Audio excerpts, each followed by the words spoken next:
Hello and welcome to All-in-One GK. Today we are going to start with our second video for FCAT 1 2026 and that is Geography.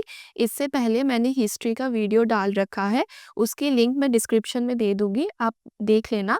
Now let's start with Geography. Okay, so we are starting with latitude and longitudes first. So latitude क्या होता है? ये imaginary horizontal lines होती है running parallel to the equator.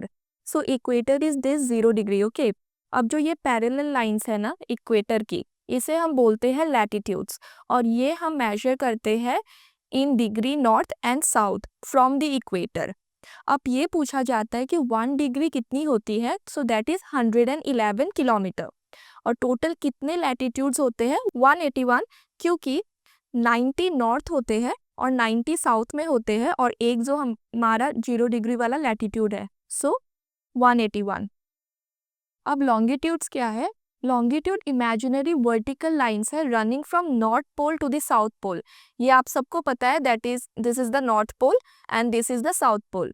सो जो भी vertical lines है ना ऐसे जो रन करती है from north pole to south pole, उसे हम बोलते हैं लॉन्गिट्यूड्स और ये हम डिग्री ईस्ट और वेस्ट में मेजर करते हैं फ्रॉम द प्राइम मेरिडियन. अब जैसे 0 डिग्री वाला लैटिट्यूड को क्या बोलते हैं? इक्वेटर. वैसे हम 0 डिग्री वाले लॉन्गिट्यूड को क्या बोलते हैं? Prime meridian. Okay, and you also know one thing कि जो प्राइम मेरिडियन है ना 0 degree longitude that passes through Greenwich London. इस वजह से आपने देखा होगा कि जो इंडियन टाइम्स होते हैं IST, उसमें हम क्या लिखते हैं? GMT वाला plus 530, right. And total longitudes कितने हैं? 360. ओके, 180 ईस्ट में एंड 180 वेस्ट में. अब ये भी बहुत इंपॉर्टेंट है कि इंडिया की लोकेशन क्या है with respect to latitude and longitude.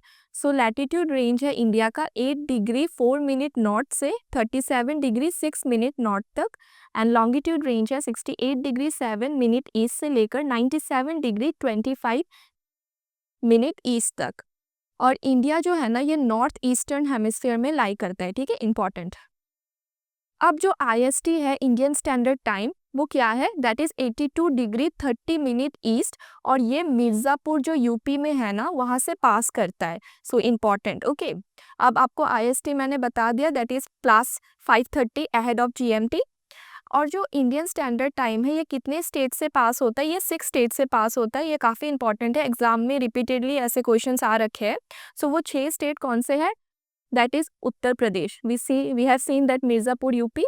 So next are Madhya Pradesh, Andhra Pradesh, Mirzapur, Chhattisgarh and Orissa. वैसे हमें ये भी पूछा जाता है कि जो ट्रॉपिक ऑफ कैंसर है वो कितने स्टेट से पास होता है? सो वो 8 इंडियन स्टेट से पास होता है. That is Gujarat, Rajasthan, Madhya Pradesh, Chhattisgarh, Jharkhand, West Bengal, Tripura and Mizoram. अब आपने एक चीज़ देखी होगी कि जो इंडियन स्टैंडर्ड टाइम है IST और ट्रॉपिक ऑफ कैंसर है, ये दोनों 2 स्टेट से पास होते हैं. और वो 2 स्टेट कौन से हैं? एक तो है आपका मध्य प्रदेश, राइट, एंड दूसरा कौन सा है? छत्तीसगढ़. ओके, अब सोलर इवेंट्स देखते हैं. सो सोलर इवेंट्स क्या होते हैं? So we have certain events during the year. Okay, first is the summer solstice. तो समर सोलेस्टाइल हम किसे बोलते हैं? जिस दिन सबसे लंबा दिन होता है. ठीक है, longest day of the year, और ये होता है 21 जून को. And the earth is at its farthest point from the sun, और इसे प्रोसेस को हम क्या बोलते हैं? Aphelion. Now we have winter solstice. ये होता है December 22. विंटर सोलेस्टाइल मतलब shortest day of the year. And the earth is at its nearest point from the sun, और इसको हम बोलते हैं पेरिहीलियन. अब इक्विनॉक्सेस क्या है? इक्विनॉक्सेस मतलब लेंथ जो है डे और नाइट की वो दोनों बराबर होती है, और ये साल में 2 बार होता है, March 21 and September 23, equal day and night. Okay, अब एक चीज और बताना है मुझे. So this is our earth, और ये बीच में क्या है? हमारा इक्वेटर है 0 डिग्री. ये एक लाइन है that is 23.5 degree north. Okay, इधर भी एक आती है that is 23.5 degree south. We have another line which is 66.5 degree north, and इधर भी एक है that is 66.5 degree south. And this is our north pole, this is our south pole, जो कि क्या है? 90 degree south, and this is 90 degree north. अब इनके ना कुछ नाम है, जैसे ये north pole and south pole है, तो ये 23.5 डिग्री नॉर्थ को हम क्या बोलते हैं, ट्रॉपिक ऑफ कैंसर बोलते हैं। वैसे 23.5 डिग्री साउथ को हम बोलते हैं tropic of capricorn. Okay, then 66.5 degree north, इसको हम क्या बोलते हैं, that is arctic circle. And 66.5 degree south को हम क्या बोलते हैं, एंटार्क्टिक सर्कल। ओके, सो इनके बीच कुछ जोन्स होते हैं, जैसे जो ट्रॉपिक ऑफ कैंसर से ट्रॉपिक ऑफ कैप्रिकन के बीच वाला जोन होता है ना, ये बहुत हॉट होता है। क्यों? क्योंकि 0 डिग्री पर क्या है, हमारा सन होता है इक्वेटर पे, इसलिए ये हॉट जोन्स होते हैं। और इनका नाम होता है कुछ, that is torrid zone. Okay, then जो ये वाला जोन है ना, ट्रॉपिक ऑफ कैंसर से एंटार्क्टिक सर्कल के बीच में, ये वाला एंड दिस वन, इनको हम क्या बोलते हैं, इनको हम बोलते हैं टेम्परेट जोन। और इसमें क्लाइमेट काफ़ी टेम्परेट रहता है। और जो ये ऊपर वाले जोन्स है ना, ये वाले, और ये नीचे वाला, इसको हम क्या बोलते हैं, पोलर जोन्स, क्योंकि यहाँ पे बहुत ठंड होती है, क्योंकि पोल के पास है। या फिर हम इनको क्या बोलते हैं, फ्रीजिड जोन्स भी बोलते हैं। अब एक चीज़ और देखो, जो हमारा अर्थ है ना, वो 360 डिग्री रोटेट करता है, राइट? कितने, 24 आवर्स लेकर। सो पर आवर कितना करेगा, 15 डिग्री। ठीक है, ऐसे भी क्वेश्चंस आ सकते हैं सॉल्व करने के लिए। 1 आवर में कितना करेगा, 15 डिग्री। और एक चीज और है कि हर 1 डिग्री लॉन्गिट्यूड में ना टाइम डिफरेंस कितना होता है, 4 मिनट्स का टाइम डिफरेंस होता है। Okay, time difference. सो ये कुछ पॉइंट्स डिस्कस करने थे मुझे। Now next, we have atmospheric circulation. So जब भी हम एटमॉस्फेयर के रिलेटेड स्टडी करते हैं ना, उसमें सबसे इम्पॉर्टेंट फैक्टर जो हम स्टडी करते हैं, दैट इज कोरल स्पोर्स। अब ये क्या है, the earth rotates from west to east. ये तो सबको पता है कि सन होता है east to west and the earth rotates from west to east. और इसकी वजह से ना एक फोर्स अराइज होती है which is known as Coriolis force. Earth की रोटेशन की वजह से जो फोर्स अराइज होती है, उसको हम कोरलिस फोर्स बोलते हैं। इन द नॉर्दर्न हेमिस्फीयर, ये जो है ना फोर्स, ये एयर को डिफ्लेक्ट करती है राइट की तरफ। सो ये ऊपर वाला हमारा नॉर्दर्न हेमिस्फीयर है, नीचे वाला सदर्न हेमिस्फीयर है। सो जो कोरलिस फोर्स है ना, वो क्या करती है कि जो ऊपर वाली चीजें है ना, उसको राइट की तरफ भेजती है। सो राइट की तरफ जाते हैं। और सदर्न हेमिस्फीयर में एयर को लेफ्ट की तरफ डिफ्लेक्ट करती है। ये एक चीज है। ओके, विंड है, ये नॉर्दर्न हेमिस्फीयर में है। अब इसका डायरेक्शन इस तरफ चला जाएगा नॉर्दर्न हेमिस्फीयर में। ठीक है, और ये विंड है, ये ऐसे जा रही है, तो सदर्न में किस तरफ जाएगा, लेफ्ट की तरफ जाएगा। अब इस तरफ हूं मैं, तो मेरा लेफ्ट यही होगा। ओके, सो यही सिंपल चीज है कोरलिस फोर्स की। ये अफेक्ट करती है विंड की डायरेक्शन को, ना कि उसकी स्पीड को। अब low pressure versus high pressure क्या होता है, जो गर्म हवा है ना, वो हमेशा लो प्रेशर बनाती है, और जो ठंडी हवा होती है वो हमेशा हाई प्रेशर बनाती है। लो प्रेशर में एयर मूव करेगी from inward to upward and high में outwards and downwards. Low pressure में काउंटर क्लॉकवाइज जाती है इन नॉर्दर्न हेमिस्फीयर, और हाई प्रेशर क्या करती है, क्लॉकवाइज जाती है northern hemisphere. So next we will study about cyclone. तो साइक्लोन क्या है, it's a large scale weather system categorised by rapid inward spiralling of air around a low pressure area. The air circulates anti-clockwise in northern hemisphere and clockwise in the southern hemisphere due to Coriolis force. So cyclone क्या होता है कि बीच में ना cyclone के low pressure बनता है और चारों तरफ हाई प्रेशर बनता है। ठीक है, और साइंस का एक रूल है कि हमेशा हाई प्रेशर से लो प्रेशर चीजें जाती है, तो ऐसे आएगी। और कोरियोलिस फोर्स की वजह से क्या होता है कि नॉर्दर्न हेमिस्फीयर में ना जो साइक्लोन की डायरेक्शन होती है वो एंटी क्लॉकवाइज होती है, और सदर्न में होती है क्लॉकवाइज। ठीक है, और साइक्लोन्स दो मेन कैटेगरी के हैं, ट्रॉपिकल एंड टेम्परेट। अब ये कैसे डिसाइड होता है, जिस जगह पे आता है उस हिसाब से नाम है। अगर ट्रॉपिकल जगह पे आएगा, from equator to the tropic of cancer and capricorn, तो ट्रॉपिकल साइक्लोन। उसके ऊपर आएगा टेम्परेट रीजन में, तो टेम्परेट साइक्लोन। जो ट्रॉपिकल है ना, ये सबसे वायलेंट स्टॉर्म्स होते हैं that originate over the warm tropical oceans. They move towards coastal areas causing wide spread destruction. And temperate या एक्स्ट्रा ट्रॉपिकल साइक्लोन जो है, this cyclone forms in the mid latitude between 35 degree and 65 degree latitude, whose different air masses meet. They are they are also known as mid latitude depression, frontal cyclones और wave cyclones. ये different नाम है temperate cyclone के। अगर by chance आपको exam में temperate ना mid latitude दिया जाए तो आपको पता होना चाहिए। अब एफकेट में क्या पूछते हैं, मोस्ट इंपॉर्टेंटली एफकेट में पूछते हैं कि कहाँ पर क्या नाम होता है। ओके, सो अगर north Atlantic ocean, north eastern Pacific ocean या साउथ पैसिफिक ओशन की बात करें तो वहाँ पर हम हरिकेन बोलते हैं। नॉर्थ वेस्टर्न पैसिफिक ओशन जो कि सबसे एक्टिव बेसिन है ट्रॉपिकल साइक्लोन का, वहाँ पर हम टाइफून बोलते हैं। इंडियन ओशन और साउथ पैसिफिक ओशन में हम साइक्लोन बोलते हैं। नॉर्थ वेस्टर्न ऑस्ट्रेलिया में हम क्या बोलते हैं, विली विली बोलते हैं।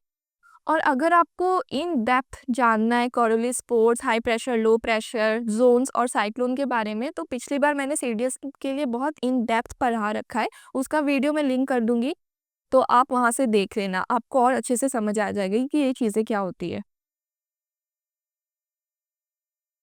अब नेक्स्ट हम पढ़ते हैं structure of the earth. So you know that earth का स्ट्रक्चर 3 मेजर एलिमेंट्स से बना है, that is we have 3 layers of the earth, जिसको हम क्रस्ट, मैंटल और कोर बोलते हैं। सो क्रस्ट क्या होता है, this is the outermost layer of the अर्थ। ये सॉलिड होती है एंड रिजिड होती है। Thickness of continental crust is approximately 30 kilometre और ओशियनिक क्रस्ट की होती है 5 किलोमीटर। ओशियनिक क्रस्ट थीनर होता है as compare to continental crust. अब जो क्रस्ट है ना, that is rich in silica and aluminium, also known as sial. अब मैंटल क्या होता है, ये जस्ट बिलो द क्रस्ट होता है, ये भी रिच होता है सिलिका में और मैग्नीशियम में, और इसलिए इसको बोलता है सीमा। टेम्परेचर और प्रेशर यहाँ पर इंक्रीज होता है जैसे जैसे डेप्थ इंक्रीज होती है, and the crust plus upper mantle is known as lithosphere. तो लिथोस्फीयर किसे हम बोलते हैं, क्रस्ट और अपर मेंटल को बोलते हैं। Okay, it is divided into upper mantle and lower mantle. जो अपर मेंटल है, it includes the asthenosphere, a partially molten layer, and lower mantle solid होता है पूरा। Now we have the core, इसको ये इनर मोस्ट लेयर होती है अर्थ की।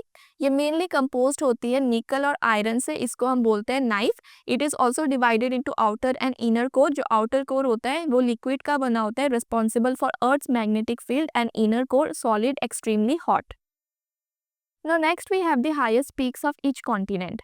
सो एप्केट में ज़्यादातर स्टैटिक्स चीज़ें आती है, तो आपको एक कॉन्टिनेंट का नाम देंगे and there will be 4 options, आपको बताना है कि हाईएस्ट पीक कौन सी है। जैसे एशिया की हाईएस्ट पीक क्या है, माउंट एवरेस्ट है। अफ्रीका की किलिमांजारो है। नॉर्थ अमेरिका की माउंट डेनाली या माउंट मैककिनली है। ऐसे ही बाकी सारे लिखे हैं, आप प्लीज गो थ्रू कर लेना। अब जैसे कॉन्टिनेंट की हाईएस्ट पीक है, वैसे इंडिया में काफ़ी हिल रेंजेस है, उनकी भी डिफरेंट हाईएस्ट पीक्स है। सो अरावली की है गुरु शिखर। वेस्टर्न घाट्स जिसको हम सह्याद्रीज भी बोलते हैं, इसकी है आयनामुंडी। ईस्टर्न घाट की 2 है, तो ये दोनों ही हम मानते हैं। कभी पेपर में जिंदागढ़ दिया रहता है, कभी महेंद्रगिरी दिया रहता है, जो जो दिया रहेगा आप उस हिसाब से मार्क कर लेना। सो नीलगिरी हिल्स की है डोडा बेटा। विंध्यान रेंज की है सद्भावना शिखर। सतपुरा रेंज की धूपगढ़, एंड अंडमान एंड निकोबार की है सैडल पीक। अब चैनल्स की बात करते हैं। 4 इंपॉर्टेंट चैनल्स है जिसके बारे में हमें पढ़ना होता है। 8 डिग्री चैनल जो इंडिया को मालदीव से सेपरेट करता है, या प्रिसाइजली मिनिकॉय आइलैंड जो है लक्षद्वीप का, उसको मालदीव्स के साथ करता है। 9 degree channel separates Lakshadweep islands of Kavaratti and Minicoy. 10 degree channel little Andaman and car Nicobar को करता है, या अंडमान एंड निकोबार को करता है। And 11 degree channel Lakshadweep 2 islands है लक्षद्वीप के, एमिंडवी एंड कनौर, उनको करता है। अब बॉर्डर्स, सो इंडिया जो है बांग्लादेश के साथ सबसे अपना लॉन्गेस्ट बॉर्डर शेयर करता है, विच इज़ 4096 किलोमीटर। अब कौन से स्टेट्स करते हैं, वेस्ट बंगाल, असम, मेघालय, त्रिपुरा एंड मिजोरम। चाइना के साथ कौन से स्टेट्स करते हैं, लद्दाख, हिमाचल प्रदेश, उत्तराखंड, सिक्किम एंड अरुणाचल प्रदेश। पाकिस्तान के साथ जम्मू कश्मीर, लद्दाख, पंजाब, राजस्थान एंड गुजरात। नेपाल के साथ करते हैं सिक्किम, वेस्ट बंगाल, बिहार, उत्तर प्रदेश एंड उत्तराखंड। म्यांमार के साथ अरुणाचल प्रदेश, नागालैंड, मणिपुर एंड मिजोरम। भूटान के साथ सिक्किम, वेस्ट बंगाल, असम एंड अरुणाचल प्रदेश। और अफगानिस्तान के साथ जो पीओके वाला रीजन है ना, गिलगित बाल्टिस्तान वाला, वो वाला रीजन करता है। एंड ये अगर आप मैप से देखोगे ना तो आपके लिए ज़्यादा इजी होगा पढ़ने के लिए, तो मैप के साथ पढ़ना, आपको जल्दी याद हो जाएगा। अब बॉर्डर्स के ना कुछ डिफरेंट नाम हैं, जैसे रेड क्लिफ लाइन किस लाइन को बोलते हैं, इंडिया और पाकिस्तान के बीच की है। McMahon line India and China, specifically Arunachal Pradesh. Durand line बोलते हैं अफगानिस्तान एंड पाकिस्तान के बीच की। लाइन ऑफ कंट्रोल कौन सा है? इंडिया एंड पाकिस्तान, जो जम्मू कश्मीर वाला रीजन है। And line of actual control India and China. Okay, अब Palk strait and gulf of Mannar भी है, that is between India and Sri Lanka. अब क्लाउड्स के बारे में देखते हैं। सो क्लाउड क्या होता है? It is a mass of minute water droplets और tiny crystal of ice formed by the condensation of water vapour in free air at considerable elevations. So जो 4 टाइप्स ऑफ इंपॉर्टेंट क्लाउड है, पहला है Cyrus, जिसका level सबसे high होता है 8,000 to 12,000। Okay, ये हमेशा इंडिकेट करता है फेयर वेदर को, but can also be a sign of approaching change in weather. ये थिन होता है, विस्पी होता है, फेदरी होता है, फाइब्रस होता है। फिर कॉलमनस आता है, फिर स्ट्रेटस आता है और फिर निम्बस आता है। सो ये फैक्ट्स है, आपको याद करने होंगे कि कौन सा क्लाउड किस हाइट पर है और कौन सा वेदर उससे एसोसिएट होता है। Now we will look after soil. So soil जो है वो डिवाइडेड है बेसिकली 5 हॉरिजन्स में। सो ओ हॉरिजन ये ऑर्गेनिक होती है, इसमें हमस होता है, decompose leaves rich in nutrient, ये ऊपर वाली। ओके, उसके नीचे आती है सरफेस वाली हॉरिजन ए, जिसको हम टॉप सॉइल बोलते हैं, ये सबसे फर्टाइल होती है। Then we have B horizon, जिसको हम सब सॉइल बोलते हैं, ये मिनरल रिच होती है और ऑर्गेनिक मैटर इसमें कम होता है। Then we have C horizon, जिसको हम पेरेंट मटेरियल या सबस्ट्रेटम भी बोलते हैं, ये वेदर्ड रॉक वगैरह होते हैं। एंड आर हॉरिजन बेडरॉक, जो कि सबसे नीचे होती है। ठीक है, इसमें ग्रेनाइट, बेसल, क्वार्ट्ज ऐसे वाले रॉक्स पाए जाते हैं, अनवेदर्ड होती है। अब सबसे पहले हॉरिजन सी वाली फॉर्म होती है, then horizon B is form and then A at last. So ऐसे जाता है। ठीक है पैटर्न। अब इंडिया में ना क्लासिफिकेशन है सॉइल की।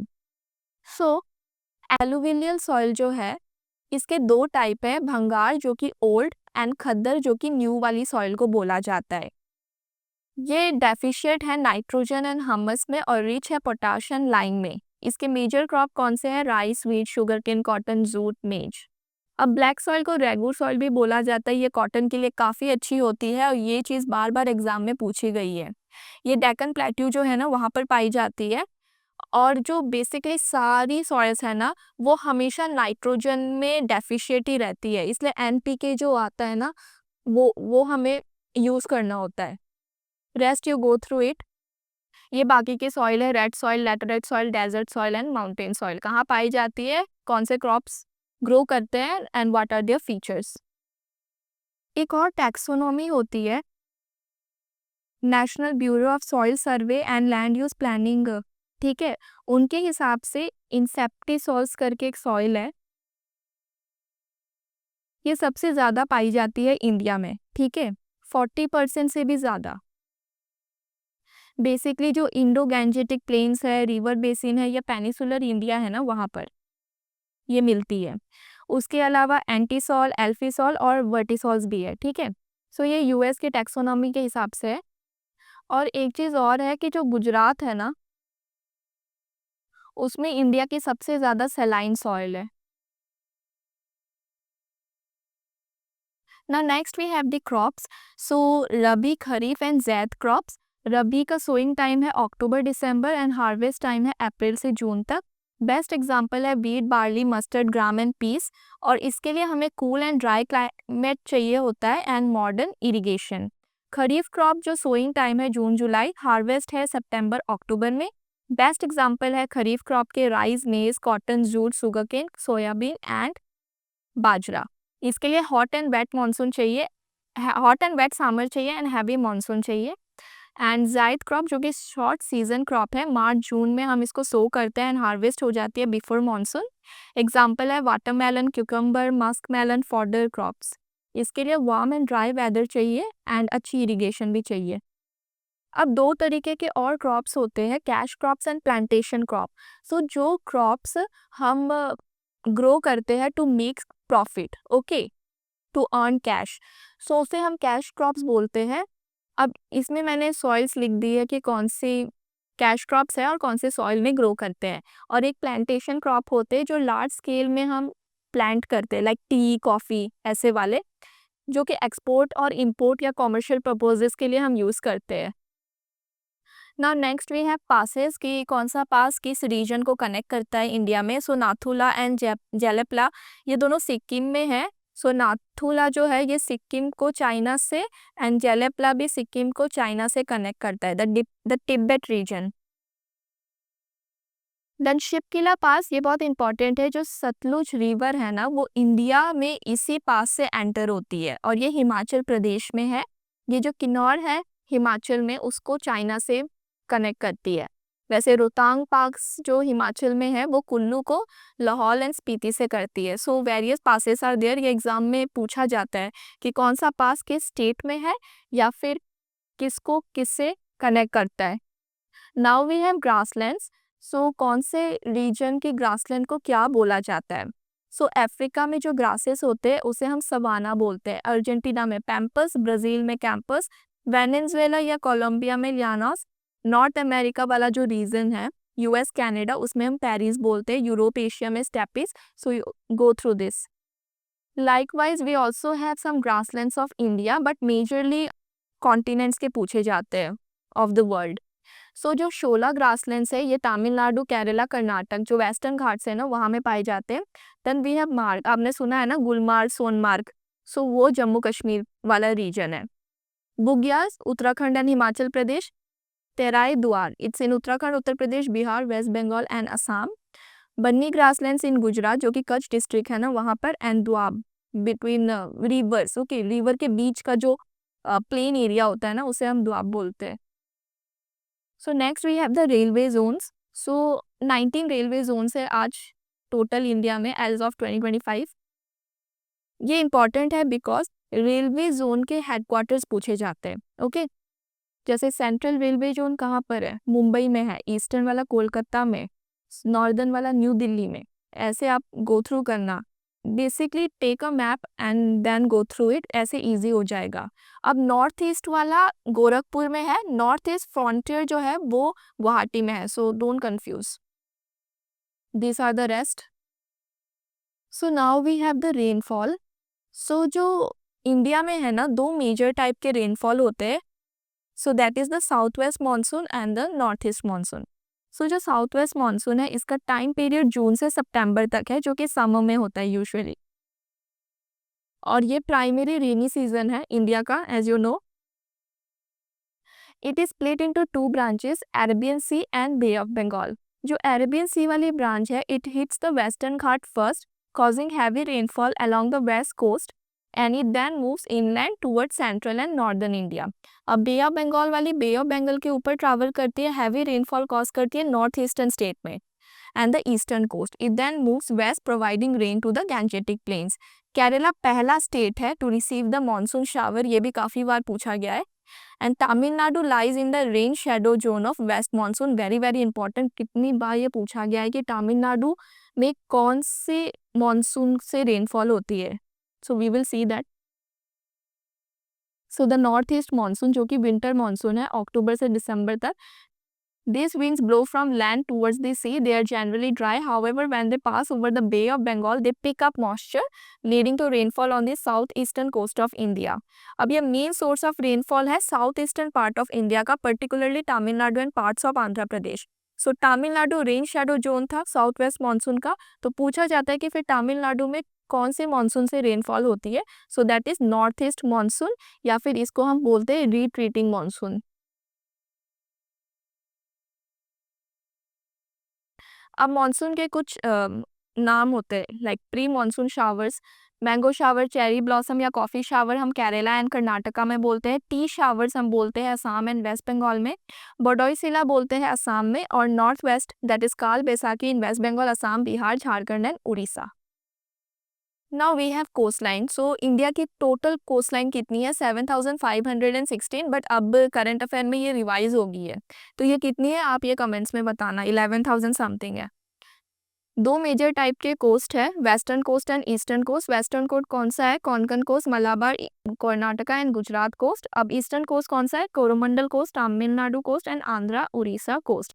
इंडिया में जो कोस्ट लाइन है ना वो 9 स्टेट्स और 4 यूनियन टेरिटरी से होकर गुजरती है. This one right. Western coastline वाले स्टेट कौन से? गुजरात, महाराष्ट्र, गोवा, कर्नाटका एंड केरला। ईस्टर्न वाले हैं Tamil Nadu, Andhra, Orissa, west Bengal. Union territories है 4 जो कि है दमन दीव, पुडुचेरी, अंडमान एंड निकोबार एंड लक्षद्वीप। अब state with the longest coastline कौन सी है? गुजरात, और शॉर्टेस्ट किसकी है? गोवा की। अंडमान निकोबार लॉन्गेस्ट कोस्टलाइन है यूटी में। ओके। अब जो ईस्टर्न कोस्टलाइन है ना वो लॉन्ग है, स्ट्रेट है, वाइड प्लेन्स है और वो डेल्टास बनाती है। और जो वेस्टर्न कोस्टलाइन है वो एस्चुरीज बनाती है, नैरो और अनइवन है। और ये नदियां है, ईस्ट फ्लोइंग नदियां कौन सी है? Mahanadi, Godavari, Krishna, Kaveri. And west flowing कौन सी है? नर्मदा, तापी, मांडोवी, ज्वारी। अब next we have rocks. 3 major type के रॉक्स है, igneous, sedimentary and metamorphic. So igneous rocks को हम प्राइमरी रॉक्स बोलते हैं। They are form from the cooling and solidification of molten magma beneath the surface और lava on the surface. 2 types के हैं, intrusive igneous rock which is plutonic and extrusive igneous rock which is volcanic. और साथ में examples भी लिखे हैं मैंने, go through it. Now we have sedimentary rocks जिसे हम सेकेंडरी रॉक्स बोलते हैं। ये फॉर्म होते हैं by deposition and compaction of sediments. Okay. 3 process है सेडिमेंट्री रॉक बनाने के। पहला है weathering and erosion. Existing rocks are broken into small fragments that are sediments. Transport and deposition. The sediments are moved and then laid down in layers. Compaction and cementation जिसे हम lithification बोलते हैं. The weight of overlying layers squeezes the sediments together. ये porous होते हैं, fossil होती है। इनमें 3 तरीके के सेडिमेंट्री रॉक है, clastic, chemical and organic. Next we have metamorphic rock. ये फॉर्म होते हैं व्हेन इग्नियस और sedimentary rock change due to heat, pressure और chemical activity. Formation process is called metamorphism which occur deep within the earth crust. 2 तरीके के हैं, foliated and non-foliated. They are very hard and non-porous. They are used in construction and sculpture. Now we have straits. So Malacca strait किसके बीच में है? Indonesia and Malaysia के बीच में, या प्रिसाइजली अंडमान सी और साउथ चाइना सी के बीच में। पॉर्क स्ट्रेट है इंडिया श्रीलंका, पॉल बे या बे ऑफ बंगाल के बीच में। सो प्लीज गो थ्रू ये सारे इंपॉर्टेंट स्ट्रेट्स डाले बस मैंने। Now we have revolutions. So green revolution क्या है? एग्रीकल्चर से रिलेटेड है एंड फादर हम किसे बोलते हैं? एम.एस. स्वामीनाथन को। देन वाइट रिवॉल्यूशन हम मिल्क से रिलेटेड है। वाइट रिवॉल्यूशन के फादर है Verghese Kurien. Okay. Now next we have blue जो कि फिश से रिलेटेड है, येलो ऑयल सीड से, गोल्डन हॉर्टिकल्चर से, गोल्डन फाइबर वाला है जूट से। So go through it. अब कन्वेंशंस बहुत ज़्यादा इंपॉर्टेंट है, ये रिपीटेडली पूछे जाते हैं एग्जाम में। जैसे रामसर कन्वेंशन, ये किससे रिलेटेड है? So as you know that is for the protection of wetlands. Okay. And हम कब मनाते हैं हमारा world wetland day? So on 2 Feb। So next we have Stockholm. ये किससे रिलेटेड है? ऑर्गेनिक पॉल्यूटेंट से, परसिस्टेंट ऑर्गेनिक पॉल्यूटेंट्स या पीओपी से। साइट्स क्या है? Convention on international trade in endangered species of wild flora and fauna. Last time एफकेट में यूएनएफसीसी के बारे में आया था। So please go through it. मैं पीडीएफ टेलीग्राम में अपलोड कर दूंगी। At last we will study about the Himalayas. So Himalayas क्या है? ये यंग माउंटेन है। ओके। अरावली को हम ओल्ड बोलते हैं, हिमालयास को यंग बोलते हैं। ये फोल्डेड माउंटेन्स है form by collision of Indian plate with the Eurasian plate. अब इसके कुछ डिवीजन्स हैं हिमालयन के। पहले वेस्ट ईस्ट डिवीजन जो कि पंजाब हिमालयास है, ये this is between Indus and Sutlej river. Kumaon वाले between Sutlej and Kali river. Nepal वाले between Kali and Teesta, and Assam वाले between Teesta and Dihang river. अब नॉर्थ साउथ वाला डिवीजन भी एक है, ट्रांस हिमालय, जिसमें हाईएस्ट पीक्स आती है, K2 आता है, काकाकोरम आता है। ठीक है। Then we have the greater Himalayas जिसे हम हिमाद्री बोलते हैं। ठीक है। It has mount Everest, okay, Kanchenjunga, Nanda Devi, Nanga Parbat. Laser Himalaya जो कि हिमाचल वाला साइड है, शिवालिक्स जो कि आउटर हिमालय है जहाँ पे दून्स वगैरह आते हैं, एंड पूर्वांचल हिल जो कि नॉर्थ ईस्ट वाला, ईस्टर्न हिल्स वाला पार्ट है, जो कि एक्सटेंशन है हिमालयस का in the north east region, Naga hills, Mizo hills, Patkai hills. Now we have the river system. So सबसे पहले we have the Ganga river system. 3 हमारे हिमालयन रिवर सिस्टम है, गंगा, इंदस एंड ब्रह्मपुत्र। बाकी हमारे मॉनसूनल है। सो गंगा रिवर सिस्टम जो है, जो अलकनंदा है, that river originates from Satopanth glacier. Okay. और वो 4 और दूसरी नदियों से मिलती है वाइल इट ट्रैवल्स। सो सबसे पहले धौली गंगा आती है, विष्णुप्रयाग पे मिलती है, किससे? अलकनंदा से। फिर नंदाकिनी मिलती है नंदप्रयाग में, कर्णप्रयाग में पिंडर नदी मिलती है, एंड देन रुद्रप्रयाग में मंदाकिनी मिलती है। अब ये सारी नदियां मिलकर आगे जाते हैं और देवप्रयाग में भागीरथी नदी जो कि गंगोत्री ग्लेशियर से आती है वो मिलती है, and then Bhagirathi and Alaknanda when it meets at Devprayag, वहां से इसका नाम गंगा पड़ जाता है। और फिर आगे जाके गंगा डिवाइड हो जाती है, एक हुगली एंड दूसरी जो बांग्लादेश में जाती है और फिर ब्रह्मपुत्र से मिलकर बे ऑफ बंगाल में चली जाती है। अब यमुना जो है वो सबसे बड़ी ट्रिब्यूटरी है गंगा नदी की, एंड वो यमुनोत्री ग्लेशियर से ओरिजिनेट होती है।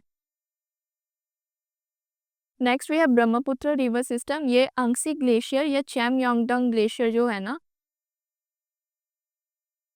वहां से ओरिजिनेट होती है नियर लेक मानसरोवर इन तिब्बत, और ब्रह्मपुत्र को तिब्बत में बोला जाता है यारलंग सेंगपो। It enters Arunachal at Namcha Barwa Pass and is known as Siang or Dihang, and then it flows through Assam as Brahmaputra. Flows into Bangladesh as Jamuna. Brahmaputra जिसको जमुना बोलते हैं और उधर से जो गंगा आ रही है जिसका नाम पद्मा होता है, ये बांग्लादेश में मिलते हैं एक दूसरे से and they go ahead as Padma. अब बैरक रिवर ओरिजिनेट होती है मणिपुर में, वो भी आ रही होती है और वो बांग्लादेश में ही पद्मा से मिलती है, एंड देन पद्मा और मेघना ज्वाइन होते हैं टू फॉर्म मेघना and they finally drain into the bay of Bengal. And the last we have the Indus river system. Indus भी माउंट कैलाश से ओरिजिनेट होती है in the Bokarchu glacier in Tibet, enters India near Damchok in Ladakh. It then flows between the Ladakh and Janskar ranges.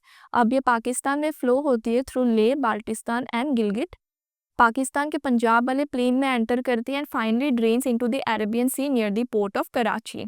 अब इंडस के 5 important tributaries है Jhelum, Chenab, Ravi, Beas and Sutlej.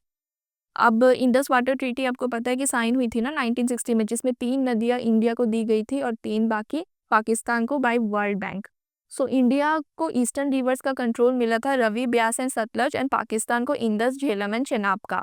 अब पंचनट क्या है? ये एक प्लेस है पाकिस्तान में where the collective water of 5 tributaries that is Jhelum, Chenab, Ravi, Beas and Satluj join and form the Indus River. अब इंडस को तिब्बत में क्या बोलते हैं ये आप लोग बताना, ठीक है, कमेंट्स में। अब जो झेलम है ना, it's originate from the Verinag spring जो कि कश्मीर में है, famous for Wular lake. Wular lake क्या है? हमारा फ्रेश वाटर लेक है, right, and it join Chenab in Pakistan. Ravi नदी जो है वो रोहतांग पास हिमाचल प्रदेश से ओरिजिनेट होती है। चेनाब ये कॉन्फ्लुएंस चंद्रा और भंगा नदी का है हिमाचल प्रदेश में, और ये लार्जेस्ट ट्रिब्यूटरी है इंडस नदी की। फिर ब्यास, ब्यास कुंड जो है रोहतांग पास के पास, वहाँ से ओरिजिनेट होती है और ये ऑन दी ट्रिब्यूटरी है that flows entirely with in India. And Sutlej ये राकस लेक जो है नियर मानसरोवर तिब्बत, वहाँ से ओरिजिनेट होती है, ओके, तिब्बत से, इसीलिए मैंने बताया था ना शिवकिला पास से इंडिया में एंटर होती है, और ये लॉन्गेस्ट ट्रिब्यूटरी है इंडस की। भाखरा नंगर डैम इसी नदी पर बना है। अब जो नर्मदा एंड तापी है ना, they are the rift valley rivers, ठीक है, एंड लार्जेस्ट ईस्ट फ्लोइंग कौन सी है? गोदावरी है। लार्जेस्ट वेस्ट फ्लोइंग है नर्मदा। ईस्ट फ्लोइंग बताया था मैंने, डेल्टास बनाती है, वेस्ट फ्लोइंग एस्चुरीज। सो ये रिवर है, उनके ओरिजिन है और कहाँ पर वो गिरती है जाके, they are very very important, origin पूछते हैं नदियों के। शिफ्टिंग कल्टीवेशन या slash and burn cultivation, okay, इसमें हमारे लिए बस एक चीज़ इंपॉर्टेंट है कि कौन से रीजन में शिफ्टिंग कल्टीवेशन को किस नाम से बुलाया जाता है। जैसे मैक्सिको एंड सेंट्रल अमेरिका में मिल्पा बोलते हैं, ब्राज़ील में रोको, श्रीलंका में चेना, इंडोनेशिया एंड मलेशिया में लद्दाख, वियतनाम में रे, वैसे सारे हैं। अब नॉर्थ ईस्ट इंडिया में इसको झूम बोलते हैं, ठीक है। Also we have some important lakes, कौन सी लेक किस स्टेट या यूटी में है, ठीक है, यू गो थ्रू इट। अब कुछ इंपॉर्टेंट फैक्ट्स मैंने लास्ट में डाले हैं। सिंस एफकेट बहुत स्टैटिक चीज़ें पूछता है ना, so it's very difficult to predict, but still I have compiled much of the things. अब जैसे लार्जेस्ट फ्रेश वाटर लेक कौन सी है? यूलर लेक है। ब्रैकिश या सलाइन वाटर लेक कौन सी है? चिल्का लेक है उड़ीसा में। वैसे आप हाई ऑल्टीट्यूड लेक कौन सी है? अब ये इंपॉर्टेंट है कि नॉर्थ अंडमान की हाईएस्ट पीक क्या है? Saddle peak. मिडिल की क्या है? Mount Diablo. साउथ की क्या है? माउंट क्योयोब। एंड ग्रेट निकोबार की कौन सी है? माउंट थिलोर। अब इंडिया का ईस्टर्न मोस्ट पॉइंट कौन सा है? किबिथु जो कि अरुणाचल में है। वेस्टर्न मोस्ट गुहार मोती जो कि गुजरात में है। नॉर्दर्न मोस्ट पॉइंट कौन सा है? इंद्राकोल जो कि जम्मू कश्मीर में है। सदर्न मोस्ट मेनलैंड वाला, सदर्न अगर मेनलैंड पूछा जाए तो कन्याकुमारी है, तमिलनाडु। और अगर रिवर वाला चीज इंक्लूड की जाए तो इंदिरा पॉइंट है ग्रेट निकोबार में। इसके साथ मैं और 2-3 पीडीएफ डालूंगी टेलीग्राम में related to geography itself for your एफकेट। सो आप वहाँ से पढ़ लेना important static facts. Okay, so with this I complete geography for FCAT 1 2026. I have compiled majority of the things. इसके साथ और 2-3 मैं PDF डालूंगी ज्योग्राफी के, आप वहाँ से टेलीग्राम से ले लेना उसको। And have a good day, bye, study well.